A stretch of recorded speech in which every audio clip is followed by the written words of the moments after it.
Jangan lupa untuk subscribe dan nyalakan lonceng notifikasinya. Selamat malam pemirsa, Anda menyaksikan Berantok Tajam Mendalam bersama saya Zilvia Iskandar. Undang-Undang Cipta Kerja yang telah disahkan DPR Senin lalu menuai gelombang protes dari sejumlah kalangan, terutama kaum buruh. Aksi unjuk rasa dan mogok kerja tetap digelar meski di tengah pandemi COVID-19. Apa untung ruginya jika Undang-Undang Cipta Kerja ini diterapkan?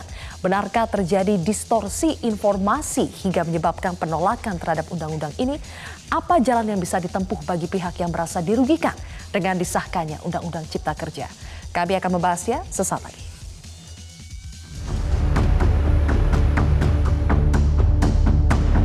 Substansinya kan bisa diajukan ke Mahkamah Konstitusi kalau memang ada hal yang kurang tepat. Kami akan mengambil langkah konstitusi untuk mengajukan judicial review ke MK. Jalur konstitusional harus dikedepankan dalam hal terjadi sengketa mengenai Undang-Undang Cipta Kerja ini. Undang-Undang Cipta Kerja yang disahkan oleh DPR pada Selasa lalu menuai protes. Ribuan buruh di berbagai daerah terus melakukan demonstrasi menolak Undang-Undang Cipta Kerja. Wakil Ketua DPR RI Haji Samsudin menilai penolakan tersebut sah-sah saja. Kalaupun mereka tidak puas, bisa mengajukan judicial review ke Mahkamah Konstitusi. Substansinya kan bisa diajukan ke Mahkamah Konstitusi kalau memang ada hal yang kurang tepat. Ya, pokoknya prinsipnya kita akan akomodir semua. Bak Gayung bersambut.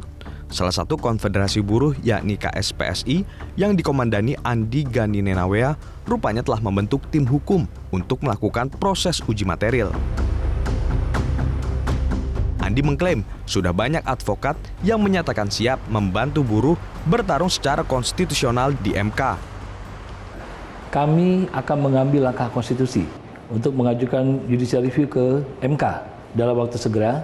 Siang ini kami sudah melakukan rapat terbatas bersama seluruh jajaran pengurus dan mempersiapkan tim hukum untuk mempersiapkan gugatan tersebut.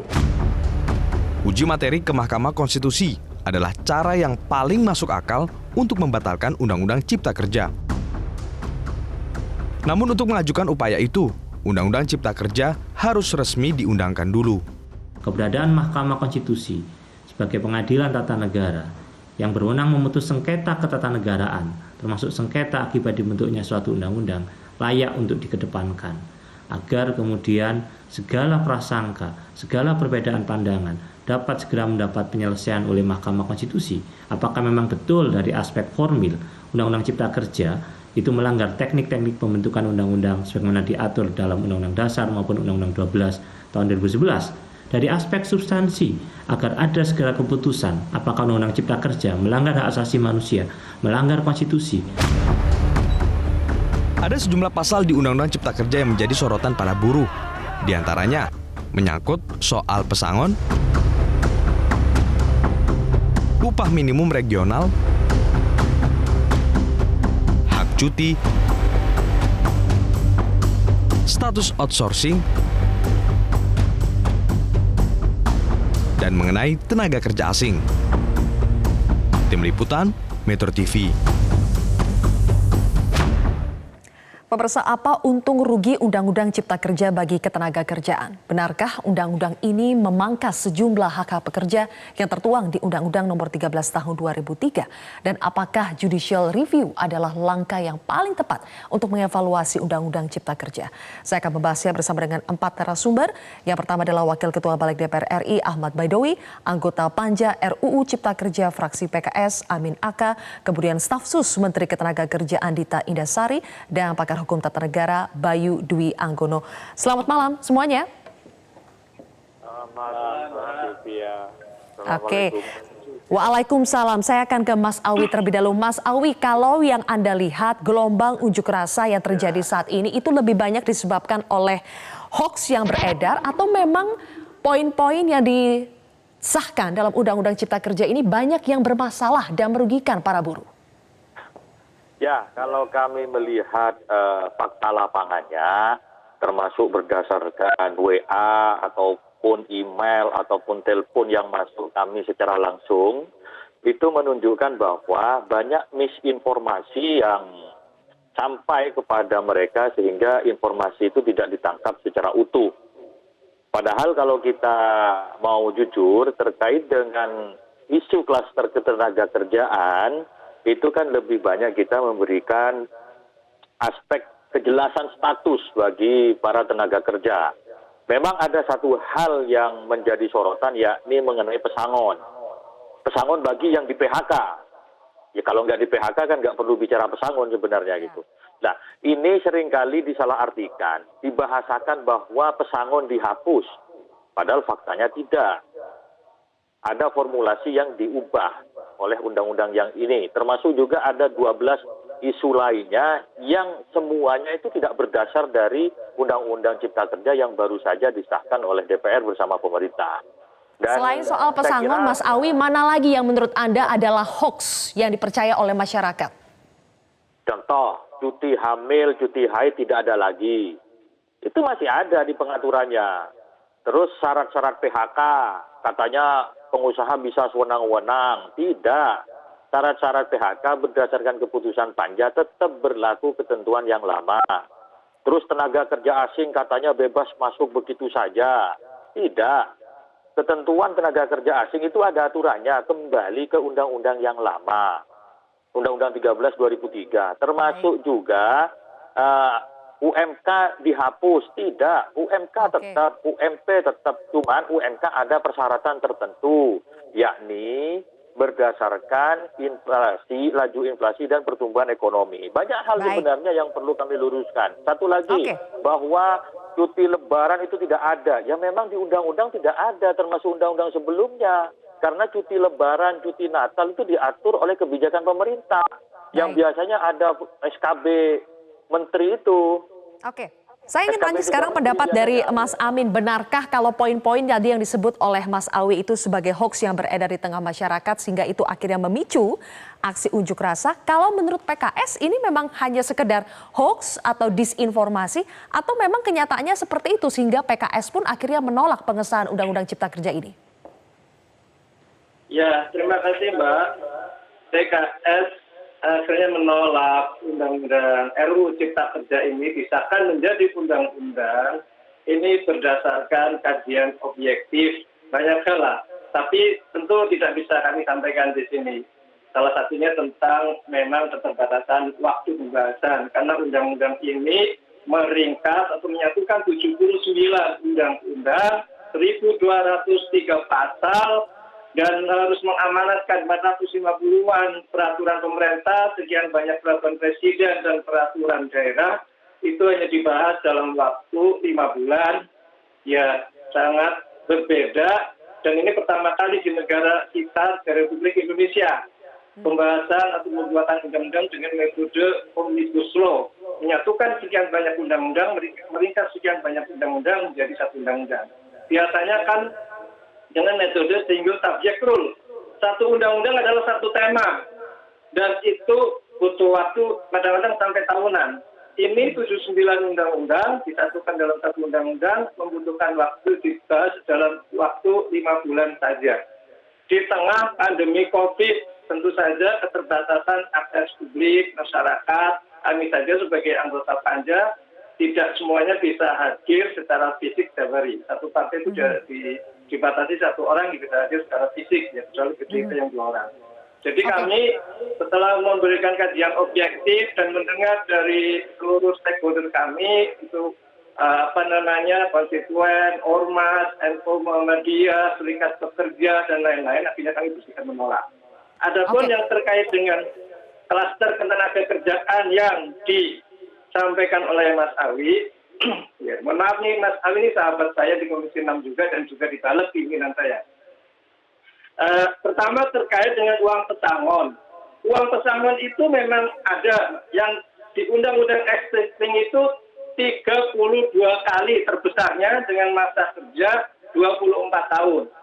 Ketika pemerintah presentasi tentang besarnya uang pesangon itu, waktu proses pembahasan di Panja, kami tanyakan, selama ini pengusaha sebetulnya memberikan uang pesangon rata-rata sampai berapa besarannya?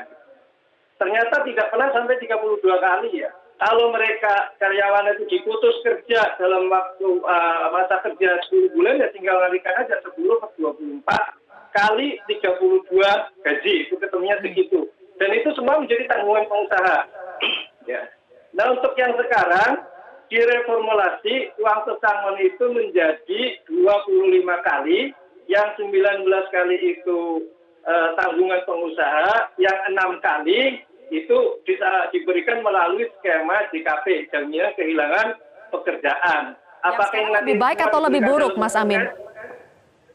Ya jelas ini kurang menguntungkan buruh ya. Jadi kalau buruh itu protes karena mereka mengikuti, memantau ya, minimal di awal-awal mereka sudah baca draftnya gitu. Dan akhirnya draftnya seperti itu, ya tentu mereka protes. Ya besarannya 19 kali menjadi tanggungan usaha, yang 6 kali menjadi tanggungan pemerintah.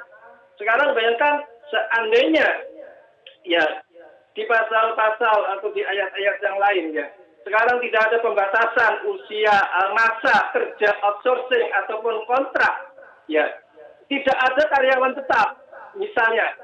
Karena pengusaha sekarang akan ngangkat karyawan tetap. Mas Amin, kita bahas satu persatu ya. Sekarang kita bahas soal uang pesangon terlebih dahulu ya. Baru kita akan merambah ke persoalan lainnya. Supaya ini bisa dijawab juga satu persatu secara mendetail oleh Mbak Dita. Mbak Dita, kita bahas dulu uang pesangon. Sebetulnya apakah pesangon yang sekarang itu ternyata memang lebih tidak menguntungkan bagi buruh? Dari awalnya 32 kali, sekarang menjadi 25 kali. Bagaimana penjelasannya Mbak Dita? Saya mengutip Pak Amin justru ini dari pihak yang menolak. Kita ini lebih mau memang peraturan itu bisa direalisasikan atau peraturan itu cuma cantik, bagus di kertas. Tadi dikatakan bahwa 32 kali pesangon itu sangat jarang anak-anak pekerja kita bisa mendapatkan. Catatan kami hanya 27% pekerja bisa mendapatkan 32 kali atau sebesar itu. Bahkan menurut World Bank hanya 7%. Jadi kita peraturan itu bagus di kertas, tapi tidak bisa terlaksana dalam praktek. Kenapa? Pertama, memang karena ada pengusaha yang nakal atau tidak mau memberikan itu. Tapi lebih banyak lagi yang kedua, karena memang tidak mampu memberikan itu. Jadi kita harus menyesuaikan diri dengan situasi. Nah, apalagi dalam situasi pandemi COVID seperti ini, kita penyesuaiannya adalah salah satunya pesangon tidak diberikan sebesar itu, tapi menjadi lebih realistis dalam praktek, plus kita memberikan jaminan kehilangan pekerjaan selama 6 bulan. Plus untuk intangible-nya, kita berikan anak-anak selama kerja, selama masa tunggu sebelum mereka mendapatkan pekerjaan, mereka bisa memilih pelatihan, apapun yang mereka sesuai passion mereka, apapun yang ingin mereka mengupgrade diri mereka, gratis, sertifikasinya gratis, sehingga ketika mereka mendapatkan pekerjaan baru, mereka sudah punya sertifikat untuk bisa menuntut kenaikan gaji lebih tinggi daripada pekerjaan sebelumnya. Nah, ini poin-poin yang menurut saya harus kita sampaikan kepada publik. Jadi jangan hanya melihat dari 32, jadi 25, jadi 19. Tapi mereka nggak melihat reason di balik itu dan keuntungan yang bisa didapat yang bukan melulu sifatnya cash benefit. Ada vocational benefit, selain ada pesangon juga. Nah, ini menurut saya harus dijelaskan. Saya minta juga teman-teman di DPR yang mengawal ini dari awal sampai akhir untuk membantu menjelaskan. Contohnya, tadi Pak Amin dari PKS mengatakan status karyawan tetap nanti tidak ada. Itu keliru besar. Pak, Bapak kan ikut pembahasannya dari awal sampai akhir. Perjanjian kerja itu ada 2. Perjanjian kerja waktu tertentu dan perjanjian kerja waktu tidak tertentu alias tetap. Jadi pekerja tetap itu tetap ada. Nah, ini saya mohon minta tolong kepada teman-teman dari DPR bantu meluruskan kebohongan dan hoax yang bertebaran, bukan malah memperkuat itu. Oke, boleh nanti ditanggapi oleh Mas Amin dan juga oleh Mas Awi. Nanti juga saya akan bertanya kepada Mas Bayu dari unsur ketatanegaraannya apa upaya yang bisa ditempuh ketika ada pihak yang merasa dirugikan dengan adanya Undang-Undang Cipta Kerja ini. Kita akan bahas usai jeda, Bapak-bapak dan Ibu. Kita akan kembali sesaat lagi pemirsa. Kami kembali lagi melanjutkan perbincangan pemirsa. Kali ini saya ingin ke Mas Bayu terlebih dahulu. Mas Bayu, sebelum kita masuk soal langkah hukum apa yang bisa ditempuh bagi yang tidak setuju, kita kembali lagi ke prinsip dasar dari Omnibus Law. Karena ini masih barang baru di Indonesia, mari kita bicara terlebih dahulu. Apa sebetulnya prinsip dasar dari Omnibus Law dan mengapa ini diperlukan? Ya, jadi Omnibus Law mungkin barang baru bagi Indonesia, tapi sebenarnya sudah banyak diterapkan di berbagai negara, bahkan di awal-awal tahun 1900-an begitu ya. Ini sederhananya Omnibus Law ini kan kemudian melalui satu undang-undang ingin mengubah banyak undang-undang. Istilah kita sederhananya adalah undang-undang sapu jagat gitu. Jadi melalui satu inisiatif pembentukan undang-undang, di dalamnya itu bisa mengubah atau mencabut beberapa ketentuan undang-undang. Dalam hal ini kan hampir 76 undang-undang begitu. Tentu sebagai sebuah prinsip baru akan ada banyak hal-hal yang kemudian mengagetkan kita semua begitu ya. Karena di dalamnya kalau biasa kita membentuk satu undang-undang, biasanya itu dilakukan pembahasan tersendiri dengan isu tersendiri, melibatkan kemudian publik tersendiri gitu. Ini harus kemudian berbagi begitu. Jadi 76 undang-undang ini kan punya stakeholder yang berbeda-beda, punya pemangku kepentingan yang berbeda-beda. Ada tenaga kerja, ada kemudian pemerintah daerah, ada koperasi, ada UMKM dan lain sebagainya. Tentu ruang yang harus diberikan adalah bagaimana bisa mengakomodir itu semua. Dalam hal ini sebenarnya kalau kita lihat Omnibus Law, ya betul akan mempersingkat proses legislasi, mencegah kebuntuan pembahasan, efisiensi biaya proses legislasi, ada harmonisasi pengaturan, itu keuntungannya begitu ya. Tapi kelemahannya kalau tidak hati-hati dalam konteks partisipasi tadi, itu malah kemudian akan menjadi sebuah tantangan tersendiri. Bagaimana kemudian akan muncul upaya-upaya yang kemudian menolak karena merasa tidak dilibatkan. Nah ini yang kayaknya sedang kita alami saat ini, dalam konteks keuntungannya mungkin sedang diarahkan pada keuntungan-keuntungan tadi dari Omnibus Law, tapi dari aspek kelemahan, ketika ruang partisipasi keterbukaan ini tidak diberikan ruang yang cukup, tidak hati-hati, tidak teliti, maka ada problem seperti saat ini. Begitu Mbak Sylvia. Mas Awi, betulkah ada problem di partisipasi, keterlibatan partisipasi publik, ruang diskusi dan komunikasi yang minim, sehingga akhirnya ini jadi persoalan ketika sudah disahkan? Ya, pertama kami ingin menyampaikan tadi, bahwa pembahasan di era pandemi itu bukan tidak boleh ya, boleh sesuai dengan protokol kesehatan. Memang yang hadir fisik dibatasi, tetapi semua anggota panja bisa hadir secara virtual dan bisa memberikan masukan-masukan. Itu tadi untuk mengklarifikasi yang disampaikan Pak Amin. Yang berikutnya, panja ini satu-satunya mungkin sepengalaman saya sejak sebelum jadi DPR dan pun jadi DPR, pembahasan RUU yang dilakukan secara terbuka. Bahkan disiarkan secara langsung. Tidak hanya warga Indonesia, warga di luar negeri pun bisa memantau proses pembahasan ini. Itu belum pernah sebelumnya. Jadi kalau dibilang tidak terbuka, transparan, saya kira itu sudah kami lakukan dengan kita menggelar rapat secara terbuka. Terus komunikasi publik dengan para stakeholder. Kita melakukan RDPU dengan beberapa stakeholder, baik itu akademisi, baik itu tenaga kerja, baik itu kalangan ulama, ormas, PBNU, MUI maupun Muhammadiyah, kalangan guru dan sebagainya, termasuk juga masing-masing fraksi juga memiliki kesempatan untuk melakukan audiensi dengan para guru.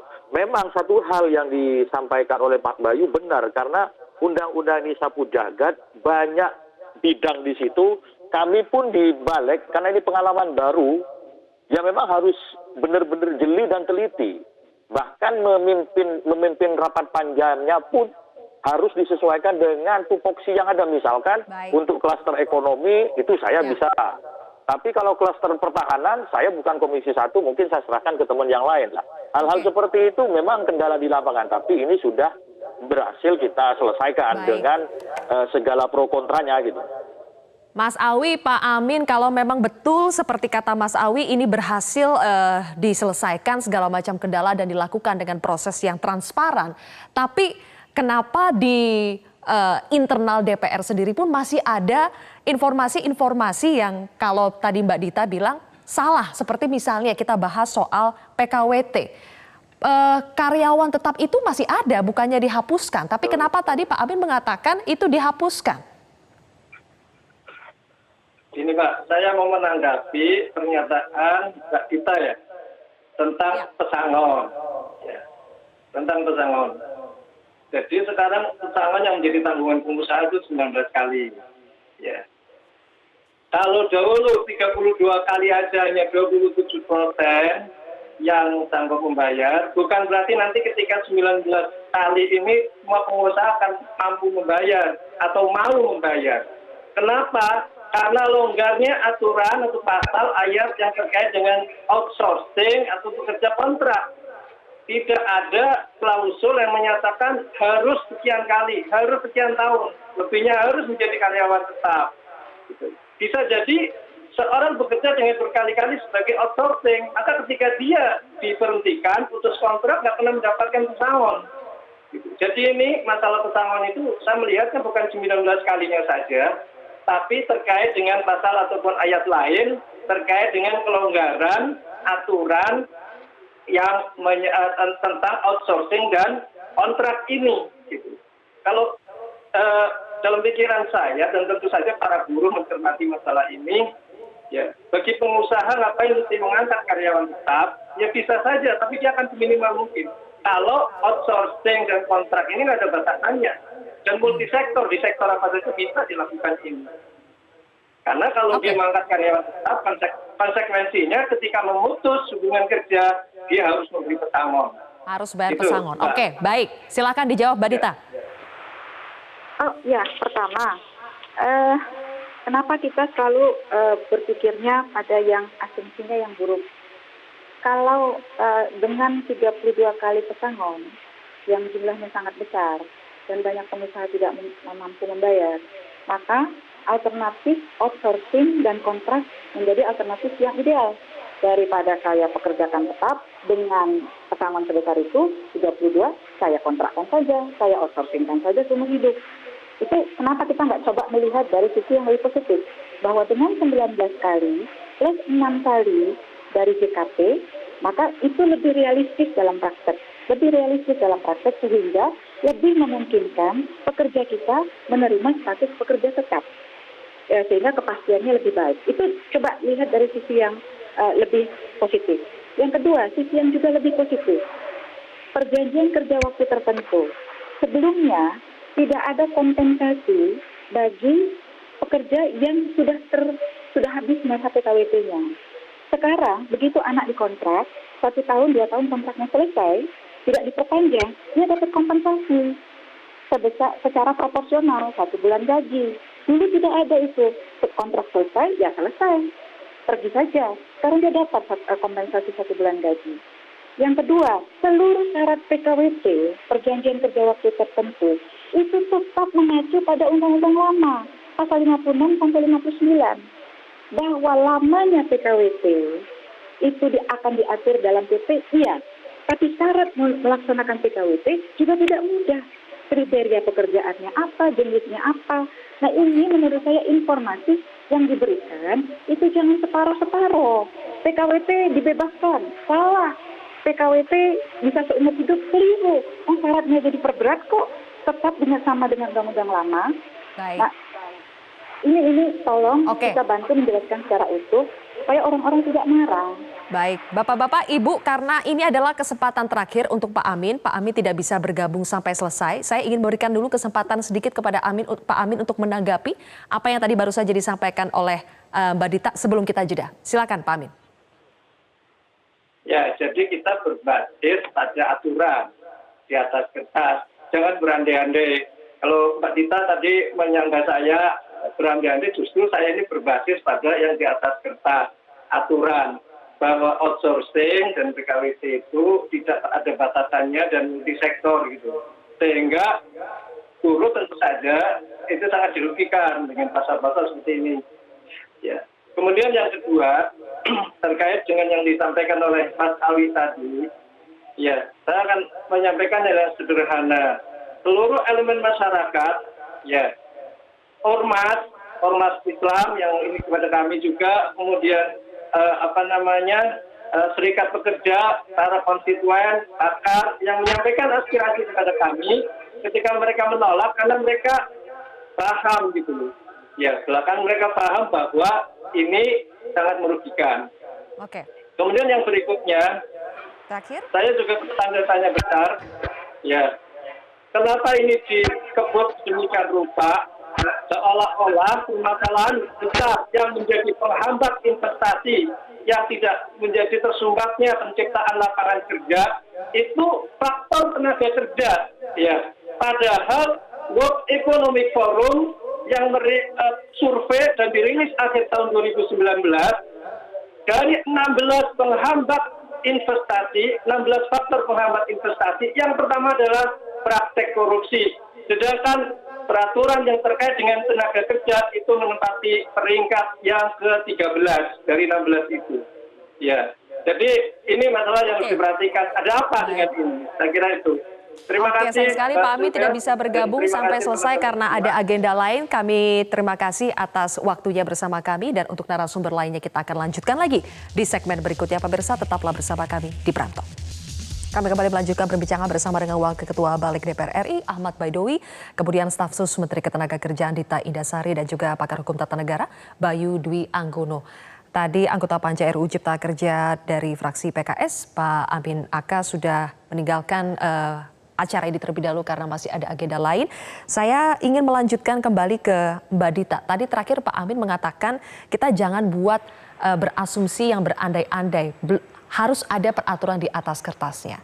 Sekarang apakah ketika pesangonnya sudah dibuat dengan hitungan yang lebih realistis bagi para pengusaha untuk membayarkan, yaitu 19 kali yang ditanggung oleh pihak pengusaha, apakah ini ada jaminannya bahwa nanti ketika pesangonnya sudah dibuat lebih realistis sesuai dengan kemampuan pengusaha, PKWT akan lebih mudah untuk diangkat menjadi pekerja tetap?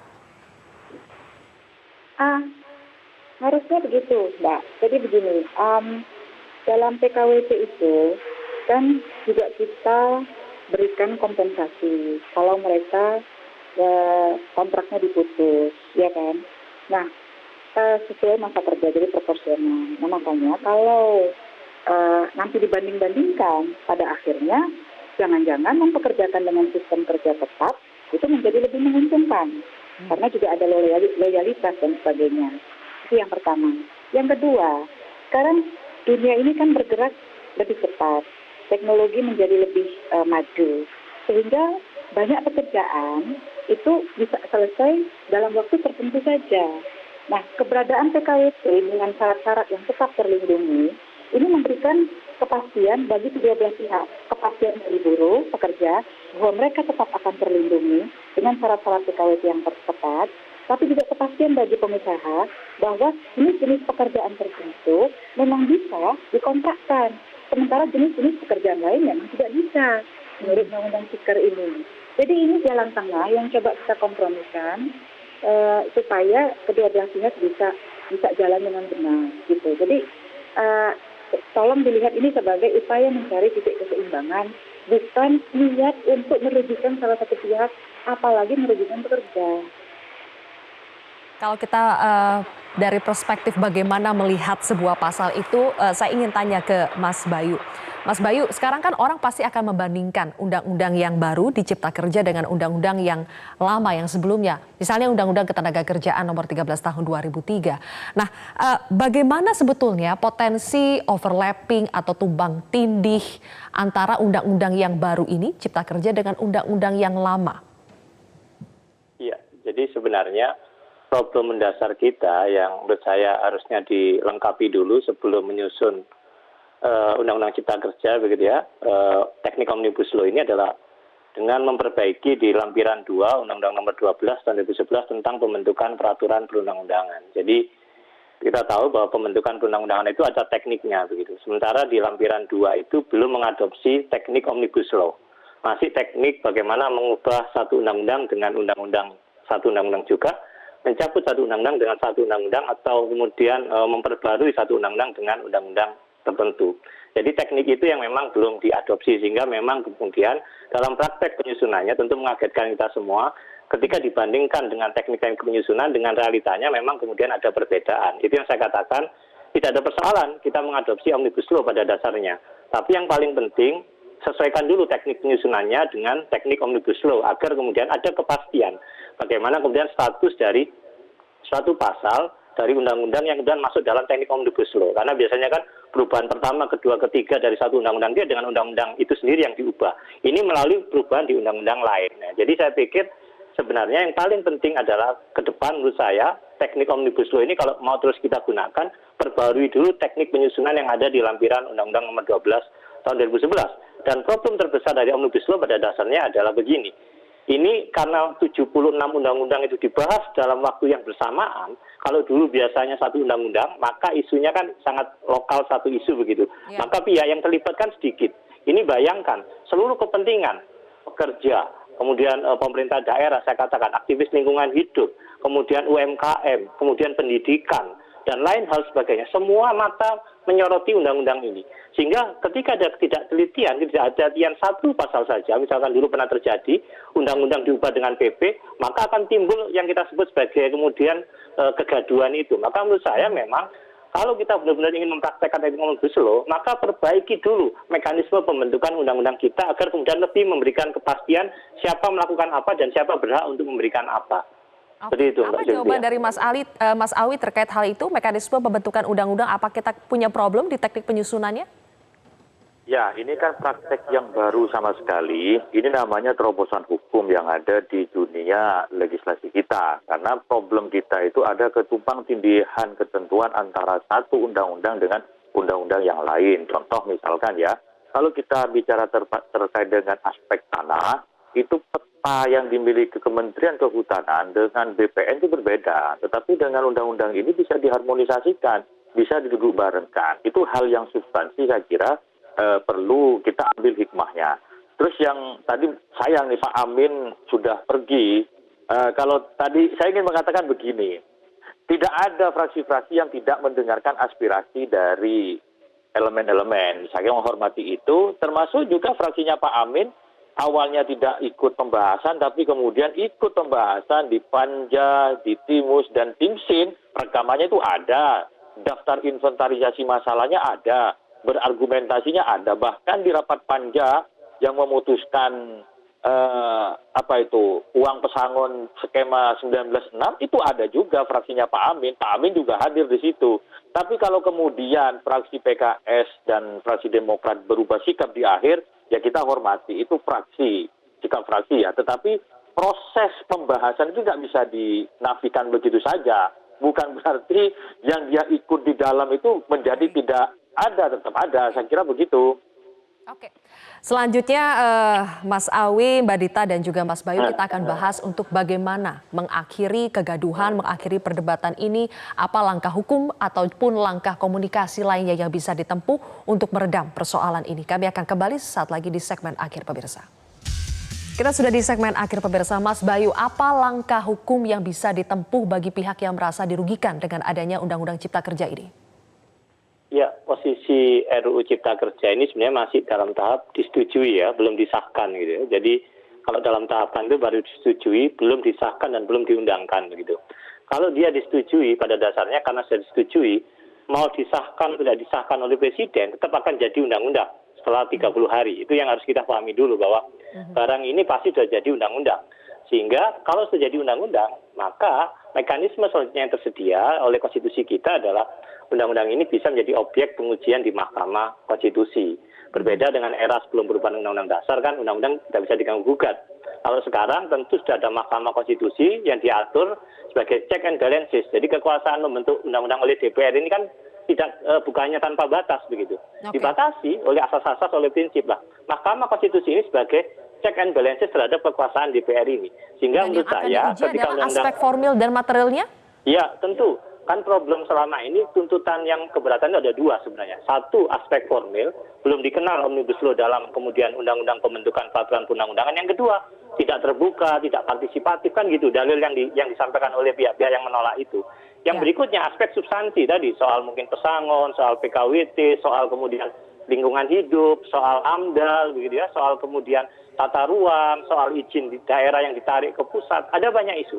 Maka kalau terkait dengan aspek formil itu aspek soal tidak dikenalnya Omnibus Law dalam pembentukan undang-undang di Indonesia, aspek partisipasi dan keterbukaan, aspek substansi, seluruh pasal yang ada dalam Undang-Undang Cipta Kerja yang sudah diundangkan nanti itu adalah objek dari pengujian di Mahkamah Konstitusi. Tentu Mahkamah Konstitusi sudah biasa menangani perkara semacam ini. MK sepanjang perjalanan 17 tahun ini punya riwayat bagaimana kemudian mengadili perkara-perkara semacam ini, Mbak Sylvia. Baik. Oke, kalau Mas Awi, Undang-Undang Cipta Kerja ini kan berpotensi untuk digugat ke MK. Apa respons dari DPR? Ya, kita hormati proses hukum dan itu hak konstitusional warga negara yang mengajukan judicial review ke Mahkamah Konstitusi. Tentu nanti ketika itu digugat, DPR punya kesempatan untuk melakukan pembelaan seperti lazimnya pengujian undang-undang lainnya. Namun kami ingin menambahkan bahwa jalur ini sebenarnya 3. Memang yang terdekat, yang paling mudah, yang paling cepat itu Mahkamah Konstitusi. Ada jalur berikutnya, kalau undang-undang mau ada namanya revisi lagi gitu. Tapi kan itu prosesnya masih panjang. Harus masuk prolegnas di 2021. Ada lagi yang paling cepat, Presiden mengeluarkan Perpu. Tapi kok saya nggak yakin. Karena RUU ini adalah usul pemerintah gitu. Jadi kita tunggu saja ketika undang-undang ini sudah diundangkan. Kalaupun ada yang menggugat ke Mahkamah Konstitusi, ya kita hormati, kita ikuti proses hukum yang ada. Gitu. Oke, terakhir untuk Mbak Dita, pemerintah sangat berusaha untuk memberikan berbagai klarifikasi, menjernihkan apa isu-isu yang berkembang di tataran bawah. Tapi masih ada problem komunikasi publik yang mungkin tidak sampai ke akar masyarakat, terutama ke para buruh. Apa yang bisa dilakukan oleh pemerintah selanjutnya, Mbak Dita? Ya, hoax ini kan sudah bertebaran jauh sebelum disahkan undang-undang itu di paripurna. Jadi mereka sudah start duluan. Sementara pemerintah baru memulai proses sosialisasi setelah DPR menyetujui. Jadi setelah dia definitif disahkan. Supaya kita tidak dituduh melakukan kebohongan publik. Kalau kita sosialisasi sebelumnya, ternyata ada perubahan di panja, ada perubahan di balik, nanti kita dianggap bohong lagi. Jadi kita menunggu sampai itu sah, baru kita mulai gencar sosialisasi. Jadi ya pencipta hoax ini memang sudah menang duluan, menang waktu 2-3 minggu. Nah kita mau upayakan agar itu bisa ternetralisir dengan terus mengintensifkan sosialisasi termasuk forum-forum seperti ini. Yang kedua, himbauan kami kepada teman-teman serikat pekerja adalah baca, seleksi apa yang kalian baca. Baik di WA Group, di media sosial, Facebook, Twitter, Instagram. Selektif membaca informasi. Jangan semua informasi dianggap kebenaran. Situasi sekarang ini masyarakat sedang susah. Kalau orang susah, cepat marah. Begitu membaca kabar buruk, bawaannya marah. Apakah itu yang diharapkan? Yang ketiga, kepada teman-teman di DPR, kami apresiasi sekali sudah membantu mempercepat proses ini. Tapi tolong, justru kepada juga partai-partai yang menolak undang-undang ini. Kami hormati hak kalian untuk menolak. Tapi tolong bantu kami untuk kalaupun tidak setuju tidak apa-apa, tapi tidak perlu melakukan mudah-mudahan tidak terlibat dalam upaya mengompori. Mudah-mudahan ya. Saya percaya mudah-mudahan tidak, tapi semoga tidak. Nah ini harapan kami dari pemerintah supaya situasi bisa menjadi semakin kondusif. Oke, terima kasih atas waktu Anda Mbak Dita Indasari, staf sus Menteri Ketenagakerjaan, Mas Ahmad Baidowi, Wakil Ketua Balik DPR RI dan juga pakar hukum tata negara, Mas Bayu Dwi Anggono telah bergabung bersama kami di Prime Talk hari ini.